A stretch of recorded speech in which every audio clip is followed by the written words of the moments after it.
Hey guys, welcome to world affairs. मैं हूं प्रशांत धवन और हाँ बिल्कुल आपको इस चैनल को सब्सक्राइब करना चाहिए। मेरी सारी वीडियोस आपको सिर्फ यहाँ पर मिलेगी और इस पर्टिकुलर वीडियो में हम बात करने वाले हैं फ्रेंच बॉम्बिंग ऑफ माले की। रिसेंटली आपने बहुत सारे ऐसे आर्टिकल्स पढ़े होंगे कि फ्रेंच एयर स्ट्राइक्स किल ओवर 50 इन माले। ये एक और आर्टिकल है द हिंदू का। तो फ्रांस ने अचानक से अफ्रीका में एक देश में बॉम्बिंग कर दी और यहाँ पे अलकायदा के जो ऑपरेटिव्स हैं इनको मार गिराया। ये सब फ्रांस ने कैसे किया? क्या यहाँ पे इनके पास परमिशन थी? डिस्कस करेंगे इस टॉपिक को। मगर एक क्वेश्चन भी यहाँ पे आपसे मैं पूछना चाहूंगा कि फ्रांस आज के समय बहुत न्यूज़ में है। मैं विदाउट अ डाउट मैं आपको कहूंगा कि प्रीलिम्स या मेंस, जो नेक्स्ट ईयर के प्रीलिम्स और मेंस होंगे, उसमें कहीं ना कहीं फ्रांस से रिलेटेड डायरेक्टली या फिर इनडायरेक्टली सवाल आने वाला है। तो एक क्वेश्चन आपके सामने है कि इनमें से कौन सा देश लैंड बॉर्डर शेयर नहीं करता फ्रांस के साथ? Luxembourg, Italy, Austria, Switzerland. नीचे कमेंट सेक्शन में सब लोग इसका आंसर करो। सही उत्तर मैं आपको प्रोवाइड करूंगा वीडियो के अंत में। सो डिस्कस करते हैं फ्रांस के बॉम्बिंग के टॉपिक को। बहुत कुछ आपको जानने को मिलेगा। So a lot to know, a lot to discuss as always, but before we begin, Unacademy आपके लिए लेके आया है यूपीएससी कोर्सेज। आप घर बैठे कहीं भी प्रिपरेशन कर सकते हैं यूपीएससी एग्जाम की और आपको इन कोर्सेज में हैवी डिस्काउंट भी मिल सकता है अगर आप यूज करेंगे कोड PD10। यहाँ पे आप देख पाएंगे, ये वेबसाइट का मैं आपको दिखा रहा हूँ। यहाँ पे आपने क्लिक किया टू गेट सब्सक्रिप्शन, आपने आइकॉनिक पैक पे क्लिक किया। आप यहाँ पर देखोगे 12 मंथ्स का लिखा है 69,500। आपने अगर यहाँ पे कोड डाला आपको सीधा यहाँ पर डिस्काउंट मिलेगा और आप ऑलमोस्ट 7,000 रुपीज सेव कर सकते हैं। So use the code PD10, get a big discount और घर बैठे अपनी जो प्रिपरेशन है स्टार्ट करिए with unlimited practice, personal coach, daily mains question answer practice and a study planner.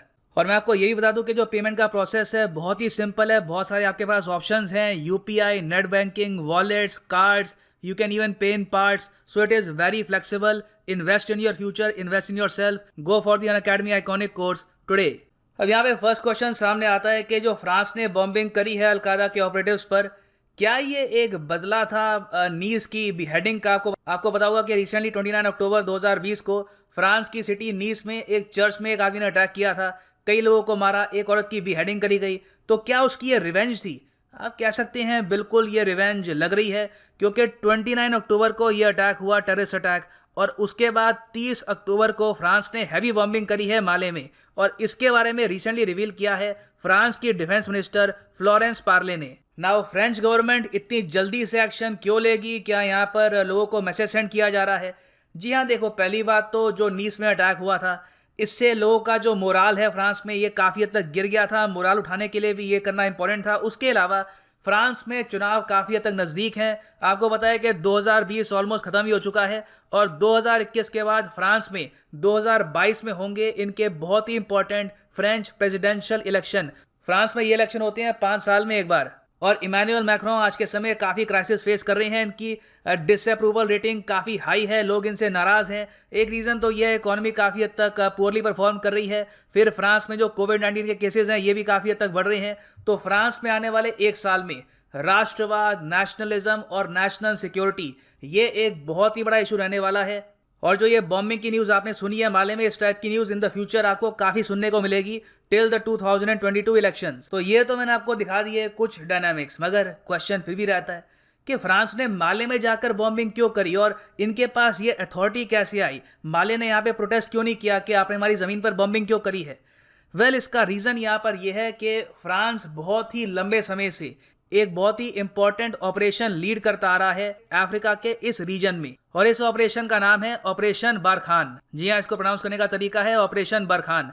यह शुरू हुआ था अगस्त 1, 2014 से और इसका मेन ऑब्जेक्टिव यह है कि अफ्रीका का जो साहेल रीजन है वो स्टेबल रहे। वहां पर जो अभी के लिए इस्लामिस्ट फोर्सेस राइज कर रही हैं वो कब्जा ना कर ले, वहां पर बोको हराम, IS और कुछ और जो संगठन है वो कब्जा ना कर ले। नाउ साहेल रीजन जब मैं कह रहा हूं तो मैं बात कर रहा हूं यहाँ पे इस रीजन की। यहाँ पे आप देखोगे यह नॉर्दर्न अफ्रीका का मैप, यहाँ पे है सहारा डेजर्ट और यहाँ पे आप देखेंगे ये है साहेल रीजन।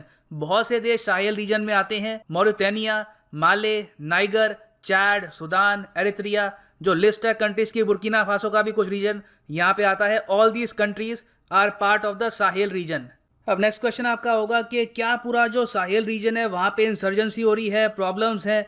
नहीं, ऐसा नहीं है। प्राइमरली फोकस यहाँ पे है 5 देशों पर, बुर्किना फासो, चैड, माले माउरिटानिया और नाइगर। फ्रांस ने इन सब कंट्रीज को 2014 में ये कहा कि चलिए मिलकर ऑपरेशन बारखान के अंडर काम करते हैं, और फ्रांस अपने करीब 5000 से ज़्यादा सोल्जर्स यहाँ पर डिप्लॉयड रखेगा और इन सब कंट्रीज को सपोर्ट करेगा। और फ्रांस ने अपनी लीडरशिप के अंडर इन सब कंट्रीज का एक ग्रुप बना दिया जिसका नाम है G5 साहेल। इसमें ये 5 कंट्रीज आती है जिनका मैंने आपको नाम बताया यहाँ पर। तो फ्रांस ने जब माले पर बॉम्बिंग करी है, ये करी गई है ऑपरेशन बारखान के अंडर, और एक बहुत ही अच्छी एक अंडरस्टैंडिंग है, एक प्रॉपर प्रोटोकॉल फॉलो किया जाता है। माले की सरकार को बताया गया कि एक रीजन है आपका, वहाँ पे अलकायदा के ऑपरेटिव्स हो सकते हैं, हम वहाँ पर बॉम्बिंग करेंगे, और फिर फ्रांस ने यहाँ पर बॉम्बिंग करी। नाउ इन डिटेल मैं आपको ये बताता हूँ कि जो ये इंपॉर्टेंट कंट्रीज हैं G5 साहेल की, ये कौन कौन सी प्रॉब्लम्स फेस कर रही हैं रिगार्डिंग इंसर्जेंसी। देखो, नाइजर, चैड और नाइजीरिया, इन तीनों कंट्रीज के लिए आज के समय एक बड़ी प्रॉब्लम है बोको हराम की। इसके बारे में आपने काफ़ी बार सुना होगा, बहुत ही ज़्यादा डेंजरस ग्रुप है, कई हज़ारों लोगों की जान इसने बर्बाद कर दी है, और आज के समय ये काफ़ी टेररिज्म भी फैलाते हैं नाइजर, चैड और नाइजीरिया के आसपास। फिर माउरिटानिया को अगर हम देखें तो यहाँ पे भी बहुत सारे ग्रुप्स एक्टिवेटेड हैं आज के समय। कुछ IS से रिलेटेड हैं, कुछ अपने आप को कहते हैं मूवमेंट ऑफ यूनिटी। उनका काम यही होता है कि यहाँ पर जो अनएम्प्लॉयड यूथ होता है उनको फंडामेंटलिज्म सिखाते हैं और रिक्रूट कर देते हैं, और फिर सरकार के खिलाफ एक्शन ये लोग स्टार्ट कर देते हैं। और फिर यहाँ पे आप देखोगे ये है माले, यहाँ पर भी बहुत सारी इंसर्जेंसी है। और इसी देश में ये आप देख पाएंगे, यहाँ पे एक और मैप है आपके लिए, यहाँ पे एशिया का भी मैप है, और ऑफ कोर्स ये है हमारा प्यारा भारत, और यहाँ पे है अफ्रीका। और माले का जो ये रीजन है ना, यहाँ पे काफ़ी प्रॉब्लम है, काफ़ी यहाँ पे अलकायदा के ऑपरेटिव्स, बहुत से एक्सट्रीमिस्ट यहाँ पे आपको मिलेंगे। तो इन द पास्ट भी फ्रांस ने यहाँ पे बॉम्बिंग करी है, मगर रिसेंटली जो अटैक हुआ नीस में, उसके बाद फ्रांस ने एक स्टेटमेंट देने के लिए भी यहाँ पर अगले ही दिन बॉम्बिंग करी। अब यहाँ पे आपका क्वेश्चन होगा, आप ये कह रहे हो कि फ्रांस ने हज़ारों सैनिक, 5000 से ऊपर सैनिक, और ऑब्वियस ही बात है जब फ्रांस जैसा कंट्री 5000 सैनिक कहीं पर डिप्लॉय करेगा तो इनके मिलिट्री बेसिस भी होंगे यहाँ पर कहीं, और है भी। चैड में फ्रांस का एक मिलिट्री बेस है, और आज के समय इनके हेलीकॉप्टर्स, कई इनके जो एयरफोर्स के विमान हैं, ये भी डिप्लॉयड है इस रीजन में। तो फ्रांस का बिलियंस का खर्चा भी आता होगा यहाँ पे आर्मी को मेंटेन करने में। उनको सप्लाईज भेजनी है, उनको खाना भेजना है, उनको इक्विपमेंट भेजना है, उनको एम्यूनिशन भेजना है, तो बिल्कुल फ्रांस के लिए काफ़ी बड़ा खर्चा है। तो फ्रांस ये सब क्यों करेगा? फ्रांस के लिए यहाँ पर इंपॉर्टेंट क्यों है कि जो साहेल रीजन है ये स्टेबल रहे? देखो, इसके पीछे बहुत ही सिंपल यहाँ पे लॉजिक है। एक बार ये रीजन बिगड़ गया, एक बार यहाँ पे जो भी ये जो ग्रुप्स हैं, बोको हराम, IS के जो एफिलिएट्स हैं, ये कामयाब हो गए, इन्होंने रेडिकलाइजेशन यहाँ पे बुरी तरीके से फैला दी, तो उसके बाद सीधा ये कब्जाएंगे अल्जीरिया, लीबिया, तुनीसिया को। लीबिया ऑलरेडी काफ़ी हद तक आपको पता होगा अनसेटल्ड है अभी भी, और एक बार ये पूरा एरिया रेडिकलाइज हो गया तो अगला यहाँ पे सीधा टारगेट होगा यूरोप, और उसके बाद यूरोप को बहुत प्रॉब्लम आएगी। अगर यहाँ पे अफ्रीका से लगातार टेररिस्ट अटैक्स होते हैं तो यूरोप की जो शिप्स हैं, जो कमर्शियल एक्टिविटी होती है, जो इनकी यहाँ पर ऑयल की ड्रिलिंग होती है, सब रुक जाएगी। It will be a massive loss for European countries.